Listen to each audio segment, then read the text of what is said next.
Si Rico ay isang masipag at mabait na anak ng mag-asawang sina Beth at Dante Cruz. Dalawa lamang silang magkapatid. Pero hirap ang kanilang mga magulang na sila ay suportahan. Kung kaya't napilitan na maghanap buhay itong si Rico, kahit na nasa murang edad pa lamang siya. Sadya kasing batugan ng ama niya at palaasa sa kanya, kaya naman sekundarya lamang ang natapos niya. Dahil sa kawalan ng kakayahan ng mga magulang niya na pag-aralin siya, maging ang kanyang bunsong kapatid. Napilitan tuloy siyang magtrabaho sa palengke bilang isang kargador ng gulay.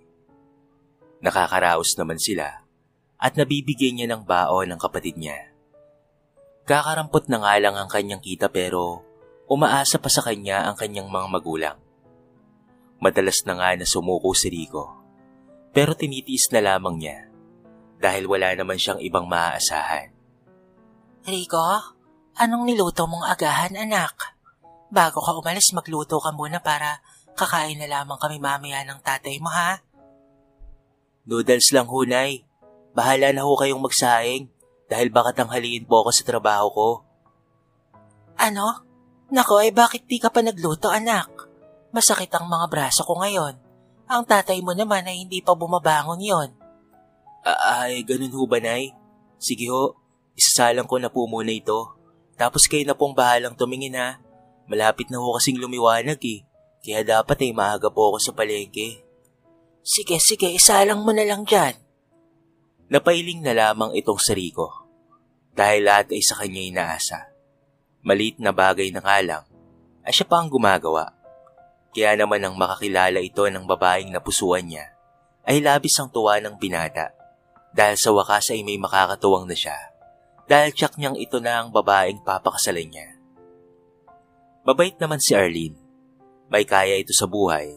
Kaya naman noong una ay hindi makapaniwala si Rico na gusto rin siya ng dalaga. Isa lang kasi siyang hamak na kargador sa palengke. Kaya hindi talaga siya makapaniwala. 25 taon na ngayon si Rico. Samantalang 24 anyos naman itong si Arlene. Sa madaling salita, ay nasa wastong gulang na silang dalawa. Umidad na siya ng 25 anyos sa pagtatrabaho para sa kanyang pamilya. Ngayon lamang siya nagkaroon ng pagkakataon na makahanap ng taong mamahalin. Kaya naman labis ang kaligayahan ni Rico sa kanyang puso. Mahal, kailan ba tayo pupunta sa inyo para makilala ko ang mga magulang mo? Baka sa susunod na araw na lang, mahal. Nagmamadali ka ba? Saka sasabihin ko rin sa kanila mamaya para pwede ka nang magpunta doon. Talaga? Sige, ano bang dadalhin ko na gusto nilang pagkain? Saan ba mahilig ang nanay mo? Hindi na kailangan yun, mahal. Basta wag ka nang mag-abala, ha? Pauwi na si Rico galing ng palengke ng hapon din na yun. Nakita niya ang ama na nagsusugal malapit sa tindahan. Kaya't napailing na lamang siya. Pagdating naman niya sa bahay, ay isang tambak na hugasin ang naabutan niya at mga kalat sa iba't ibang parte ng maliit nilang bahay. Dahil doon, ay napabuga na lamang ng hangin ng binata. Naisip niya na paano niya ipapakilala si Arlene sa mga ito. Gabi na nang nagsalo-salo sila sa maliit na hapagkainan. Nang sabihin niya ang balak na ipakilala ang kanyang nobya at balak niya itong pakasalan. Kumunot pa nga ang noon ng nanay niya dahil sa bungad niyang saad. Nay, Tay, may bisita ho ako bukas, ha? Si Arlene po, nobya ko. Gusto niyo ho kayong makilala? May nobya ka na, Rico. Aba, paano kami ng tatay at kapatid mo, ha? Bubukod ka na, ganun ba? Nay, hindi naman ho sa ganun.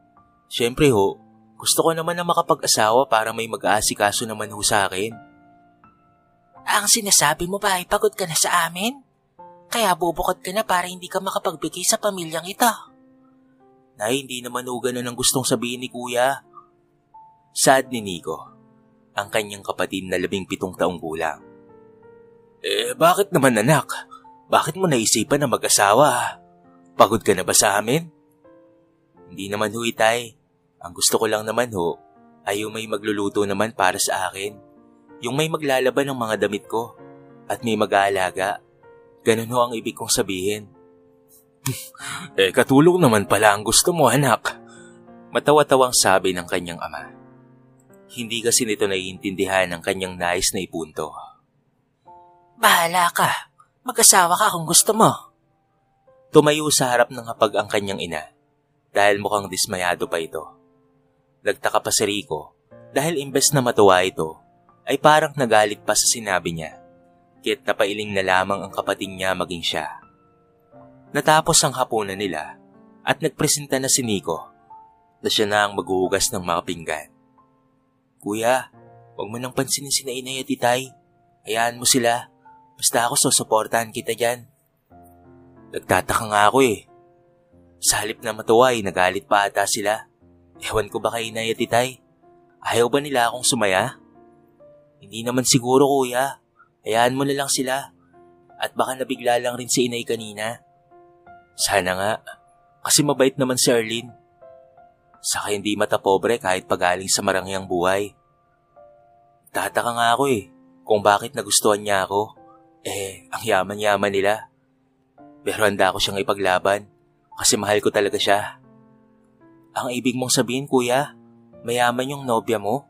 Ang swerte mo naman pala sa kanya. Natawa pa si Rico sa tinura ng kanyang kapatid. Ang hindi niya pala alam narinig ng kanyang ina ang pag-uusap nilang dalawa. Kaya may nabuo sa isipan nito nang hindi alam ng binata. Kinabukasan ay nagulat si Rico dahil gising na ang kanyang ina. Nagsaing na rin ito, kaya naman hindi siya makapaniwala. Pinagtimpla pa nga siya nito ng kape, kaya't hindi talaga makapaniwala ang binata. Nay, galit pa ba kayo sa akin? Kung hindi niyo gusto ang pagkakaroon ka ng nobya, ay sige ho, makikipaghiwalay na po ako kay Arlene. Wag, nabigla lang ako kagabi anak. Sige na, ayos lang sa akin yon. Kailan mo ba dadalhin dito ang nobya mo? Ayos na ho sa inyo, Nay. Talaga ho ba? Oo naman anak. Kung saan ka sasaya, masaya na rin ako. Magkape ka na muna bago ka umalis ha. Kahit bukas mo na siya dalhin dito. Nako, matutuwa si Arlene pag nalaman niya to, Nay. Salamat ho. Anong oras ka ba uuwi mamaya ha? Nang sa gayon ay makapaglinis man lamang ako ng bahay natin. Baka mamaya anak mayaman pala yon. Nakakahiya talaga. Naku Nay, wag ko kayong mag-alala. Mabait ho si Arlene, kahit po mayaman sila. Dahil doon ay napangiti ng maluwag si Aling Beth. Dahil kumpirmado na mayaman nga ang nobya ni Rico. Inasikaso niya ito hanggang sa makaalis ng umaga ngayon. Tuwang-tuwa ito habang ikinikwento sa asawa niyang si Dante na totoong ang mayaman ang nobya ng kanyang anak. Narinig naman ni Nico ang usapan ng mga ito, kaya't napatigil ang ginang. Ito po ba ang dahilan? Kaya po papayag na kayo? Nadalhin mamaya ni kuya ang kanyang nobya? Kanina ka pa ba nandyan anak? Hindi naman sa ganun anak. Huwag mong banggitin yan sa kuya mo ha. Pero Nay, kawawa naman ho si kuya. Ibigay niyo na lang ho yung kasiyahan niya. Magagalit siya kapag nalaman niya ang plano niyo. Magagalit lang ang kuya mo kung sasabihin mo sa kanya, kahit manahimik ka na lamang. Tama na yan, Beth. Huwag mo nang pagalitan itong si Nico. Basta anak ha, huwag mong sasabihin ha. Bahala kayo. Tinawag pa ito ng ginang, pero hindi na siya pinansin pa nito. Kawawa naman ang kuya niya. Sa isip-isip naman ni Rico, akala naman niya ay totoong payag ng mga ito, pero may plano pala sila. Arlene, isasabihin ako sa'yo. Alam mo bang okay na okay kay Inay na pumunta ka mamaya sa bahay? Ano, kailan mo gustong pumunta? Talaga? Ano kaya kung bukas ako magpakilala? Ano sa tingin mo, mahal? Ikaw ang bahala, mahal. Noong una nga nalungkot si Inay kasi may nobya na daw ako. Pero pumayag naman kaagad kanina. Ganun ba? Baka naman sungitan lang ako ng nanay mo ha? Huwag na lang kaya muna, mahal. Nako, hindi yan. Nabigla lang raw kasi siya. Kaya ganun. Pero nag-usap na kami. Ayaw lang na may walay ako. Ang sweet naman ng nanay mo. Excited tuloy ako bukas. Sunduin mo ako ha, para makapili ako ng pasalubong sa kanila. Nako, hindi na kailangan yun, mahal. Huwag ka nang mag-abala pa. Nako, hindi. Basta't bibili ako ng pasalubong. Kaya wag ka nang kumontra. Wala nang nagawa at nasabi pa si Rico dahil desidido na ang nobya nito na bilhan ng pasalubong ang nanay at pati na rin ang tatay niya. Napailing na lamang si Rico at pagkatapos silang mag-usap ay umuwi na rin si Rico. Nagpasya silang bukas na bibisita ang dalaga. Kit sinabi ito ni Rico sa kanyang ina at todong ngiti naman ang ginang. Maaga silang naghapunan dahil napagod ang binata sa trabaho. Nang makatapos silang kumain at makatapos na ring maligo, ay natulog na kaagad ang binata. Nagpaalam muna ito sa amo niya na hindi muna siya makakapasok dahil nga ipapakilala niya si Arlene sa kanyang mga magulang. Ang amo kasi ni Rico ay ang mga magulang rin ni Arlene. Noong una ay naiilang pa siya sa mga magulang nito, pero wala namang ipinakitang pangit sa kanya ang mga ito. Madalas pa nga siyang pinapabaunan ng gulay kapag umuwi. Gumising ng maaga ang binata para makapag-ayos ng bahay nila. Inalis rin nila ang mga nakasabit na gamit kung saan-saan sa loob ng kanilang bahay. Naganda siya ng almusal para sa nobya niya, kaya't nagulat pa ang nanay nito dahil puro kulay na nilaga ang niluto ng anak nila. Nilagang repolyo at may okra pa. Nagtataka kayo kung bakit gulay, Nay? Mahilig po kasi sa gulay si Arlene, kaya ho ito ang niluto ko. Hindi naman anak. Akala ko ba yung mayaman ng nobya mo? Kumakain din siya ng mga ganyan? Ohoy, Nay. Sa katunayan nga niya, Nay, kanila ho yung gulayan na pinapasukan ko roon. Marami ho silang mga negosyo. At isa ho ang pinapasukan ko sa pagmamayari nila. Ganun ba? Bali sila ang amo mo. Ano naman ang sabi sa'yo ng mga magulang ni Arlene? Masungit ba? Matapobre ba sila? Hindi ho, Inay. Sa katunayan ho mababait po sila. Kaya marami po silang mga kaibigan. Samantalang sa labas ng bahay, ay may isang boses na narinig silang mag-ina. Kaya naman lumabas si Rico.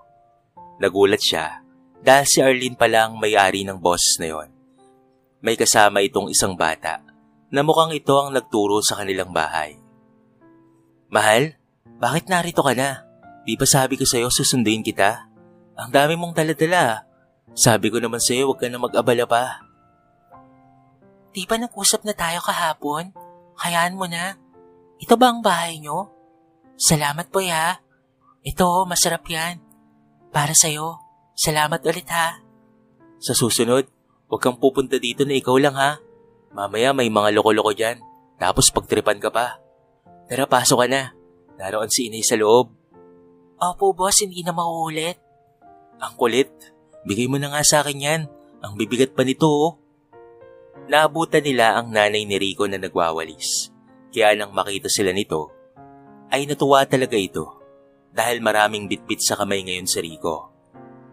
Nagyuko naman ang ulo si Arlene at humawak sa braso ng nobyo. Kaya nahalata ni Rico na nahihiya ito sa kanyang ina. Nay, siya ho si Arlene. Nobya ko ho. Magandang umaga ho, tita. Pasensya na po kung napaaga po ang pagpunta ko dito ha. May dala po akong pasalubong para sa inyo. Nako, hindi ka na sana nag-abala pa. Pasok kayo, sige na. Anak Rico, ilapag mo na lang dyan at ako na ang mag-ayos mamaya ha. Sigurado ho kayo, Nay? Sige, Nay. Sa kwarto lang po muna kami ni Arlene ha. Mahal, tara na. Sa loob muna tayo ha. Ha? Sandali, tutulungan ko na lang muna si tita doon. Nako, ayos lang anak. Sige na ako na muna rito. Sige po. Pagpasok nila Rico sa silid niya, ay kinausap niya kaagad ito. Nakasimangot si Arlene dahil tila alam na nito ang sasabihin ng nobyo niya. Kaya siya nito niyaya sa loob ng silid. Samantalang sa labas naman, ay hindi mapuknat ang ngisi ng ina ni Rico. Puro kasi mga branded ang mga dala nitong delata at ilang mga tinapay. May lechong manok pa nga at lechong baboy. Marami ang napamili ni Arlene. Nakita pa nga ng kinang ang resibo, kaya't mas lalo itong nalula. Di ba sabi ko naman sa'yo, huwag ka nang bibili ng kahit na ano. Baka masanay sila nanay doon. Wala namang problema, mahal. Kung masanay sila, di ba magiging nanay ko rin naman siya? Sa'yo walang problema, pero sa akin meron. Huwag ka nang magdadala ng ganong karami na pagkain ha. Baka hanapin yun sa'yo palagi. Ayos lang naman sa akin, mahal. Ano na lang ang sasabihin ng mga magulang mo sa akin kung palagi kang may bitbit kada pupunta ka dito? Ayokong isipin nila na inaabuso ko ang kabutihan mo. Naiintindihan mo ba ako? Sige na, sorry na. Natuwa lang talaga ako. Kasi mamimit ko na ang mga magulang mo. Sorry na talaga, hindi na mauulit. Muli silang lumabas at sakto na nakahain na ang nanay ni Rico. Naroon na rin ang ama niya at maging si Nico. Kaya ipinakilala niya ang mga ito sa kanyang nobya. Natuwa naman si Arlene dahil maganda ang trato ng pamilya ni Rico sa kanya. Samantala, ay tahimik lang si Nico na kumakain, kasabay nilang lahat. Asikasong-asikaso ni Aling Beth ang nobya ng kanyang anak. Yun naman ay ikinatuwa ni Rico. Sandali itong nagpaalam sa dalawang babae para umigib ng tubig. Kaya naman nagkaroon ng pagkakataon na kausapin ng ina niya itong si Arlene. Arlene, anak, huwag kang mahihiya ha.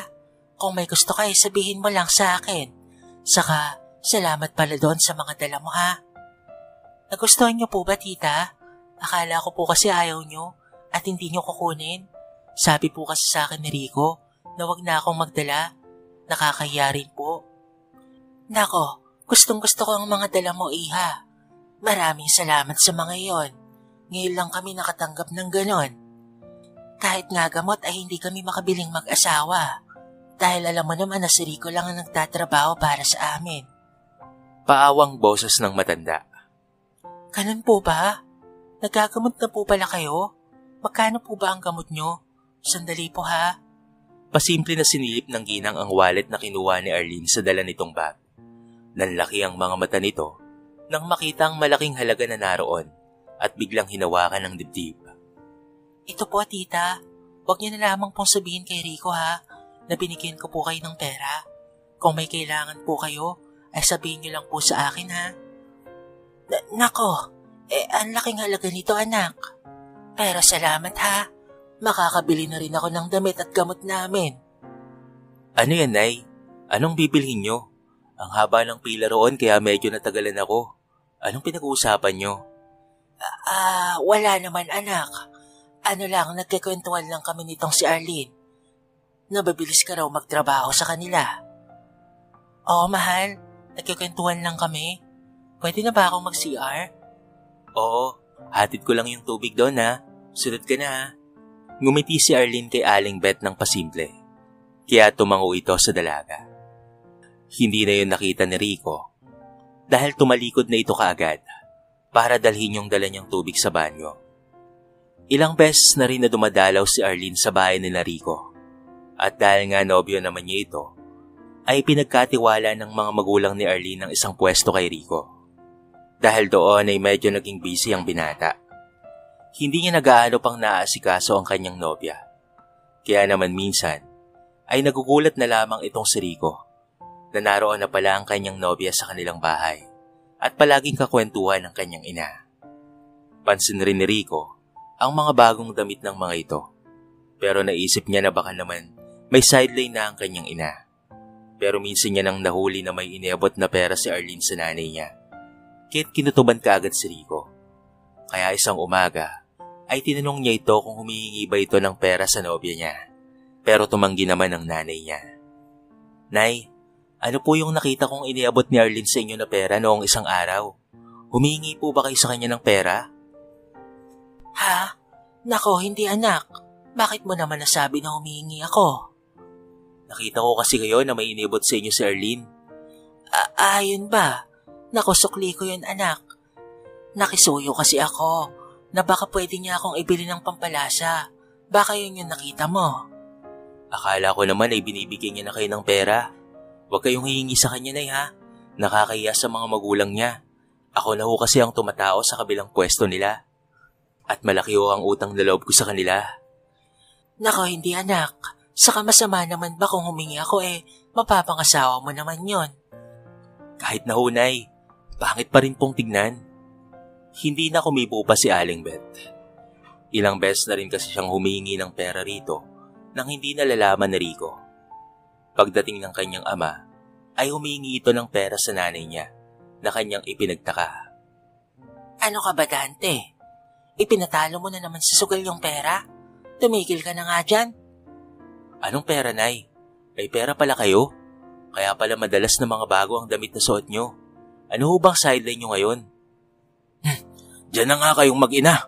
Matutulog na muna ako. Pag-iwas ng kanyang ama. Ano anak, marami lang akong tanggap na labada noong nakaraan at naipon ko yung pera. Nay, huwag niyong ibigay ng ibigay kay Itay. Alam niyo namang pong nagsusugal yun at ipapatalo niya lamang ang mga yon. Sige, hindi na anak. Pasensya ka na. Ikaw na muna dito ha. Napagod ako kaya magpapahinga na muna ako. O sige ho, Nay. Lumipas pa ang ilang araw at mas lalong naghinala si Rico sa nanay niya dahil palagi niyang nakikita ito na kausap si Arlene kada dadalaw ito sa bahay nila. At doon nga niya nahuli na humihingi ito ng pera sa nobya niya. At ang idadahilan nito na may sakit sila kahit na wala naman talaga. Nay, akala ko ba hindi niyo ginagawa yan? Anak, kanina ka pa nandyan ha? Sakto lang ang dating ko. Para makita at marinig ang lahat, isoli niyo yun kay Arlene. Bakit naman anak? Porket nobya mo ito wala kaming karapatan na humingi sa kanya. Ang damot mo naman, Rico. Ako pa ang naging madamot ngayon, Nay. Totoo ba? Hindi niyo man lamang ako binigyan ng kahiyan. Bakit, Nay? Kaya ba kayo pumayag na maging nobya ko si Arlene? Dahil sa nalaman niyo na mayaman siya? Hindi dahil sa gusto niyo talaga siya? Yun ba yun, Nay? Anak, hindi naman sa ganon. Kaya pala parati kayong may bagong damit, tapos laging nagsusugal si Itay. Kay Arlene pala galing ang mga pera niyo. Mahal, huwag ka nang magalit. Ayos lang naman. At hindi naman malaki ang perang ibinibigay ko sa kanila. Isa ka pa. Napaka-konsentidora mo. Halika na. Ihatid na kita sa inyo. Sorry, mahal. Huwag ka nang magalit, please. Hinila siya ni Rico papalabas. Alam ni Arlene na galit ito. Kaya naman nagpakatianod na lamang siya dito. Nang makalayo sila, ay tumigil sa paglalakad si Rico at siya ay hinarap. Nakita pa sila ni Nico, kaya ito huminto sa harapan nila. Kuya, Ate Arlene, nag-aaway po ba kayo? Sinay kasi, nahuli ko na humingi pala ng pera dito kay Arlene, tapos ipinangsusugal lang ni Itay. Pasensya ka na, Rico. Naawa lang kasi ako sa nanay at tatay mo. Ang sabi kasi nila ay pambili daw ng gamot nila. Sorry talaga, mahal. Sorry na. Naawa lang talaga ako kasi wala raw silang pera na pambili. Oo, naiintindihan kita, Arlene. Pero tignan mo nangyari. Niloko ka lang nila. Walang sakit ang mga magulang ko. At kung meron man, hindi mo sila obligasyon. Ako ang may obligasyon sa kanila. Kuya, naiwan ko na muna kayo ha. Pag-usapan niyo ng maayos yan. Kinausap naman ng maigi ni Arlene ang nobyo niya at nagkaintindihan naman sila. Bumalik ng bahay si Rico. Pero si Arlene ay hinitid na nito kaya't kinausap niya ng masinsina ng ina at ang kanyang ama. Humingi ng tawad ang mga ito sa kanya sa mga nagawa nilang kasalanan sa kanilang anak at kay Arlene. Patawarin mo ako, anak, kung naghangad ako ng lapis. Gusto ko lang namang maramdaman ng kaunting ginhawa at makapagsuot ng maayos na damit. Pero hindi nyo kailangang lokohin yung tao. Nakita nyo naman na napakabait ni Arlene. Pati mga magulang niya ay ganun din sa akin. Napatahimik ang ginang at narealize niya ang kanyang pagkakamali. Patawad anak. Pangako, maghahanap na ako ng trabaho para may makatuwang ka dito. Sad naman ang kanyang ama. Hindi naman ako nagrereklamo kung ako lang ang nagtatrabaho. Ang sa akin lang naman po, Nay at Tay, tanggapin natin kung anong buhay ang meron tayo at magsikap tayo. Hindi yung kukuha tayo ng pera ng iba. Mali ho yun. Napatahimik na lamang ang mga magulang niya at muli ay humingi ng tawad sa kanya. Nang muli nilang makita si Arlene, ay humingi rin sila ng tawad dito sa ginawa nilang pagsisinungaling at pinangako nila na hindi na ito maulit pa. Pinatawad naman silang dalawa ng dalaga. At sinabing kalimutan na lamang daw ang lahat. Nagkaintindihan ng mag-anak nang nakapag-usap sila. Sa paglipas ng ilang buwan, ay natuloy na rin ang kasal ni Rico at Arlene. At ngayon ay legal na silang mag-asawa. Samantala, Binigyan naman ng pwesto ng mga magulang ni Arlene ang mga magulang nitong si Rico sa palengke. Kaya naman may pinagkakaabalahan na sila ngayon. Kung dati ay palaasa lamang ang mga ito, ngayon sila na ang namamahala sa isang gulayan ng pamilya ni Arlene at nakakatanggap naman sila ng maayos na sweldo doon. Di kalaunan ay nakapagtapos na rin ng pag-aaral ang kapatid niyang si Nico at ngayon ay meron ng magandang trabaho. Dahil doon ay tuwang-tuwa si Rico dahil hindi na sayang ang paghihirap niya para sa kanyang kapatid. Meron na silang 3 mga anak at pinapalaki nila ang mga ito ng maayos. Masaya ang mag-asawa sapagkat kahit papaano, kahit pa halos huli na ang lahat, ay natutunan pa rin ng mga magulang ni Rico na huwag iasa palagi ang kanilang sarili sa iba at tumayo sa kanilang sariling mga paa.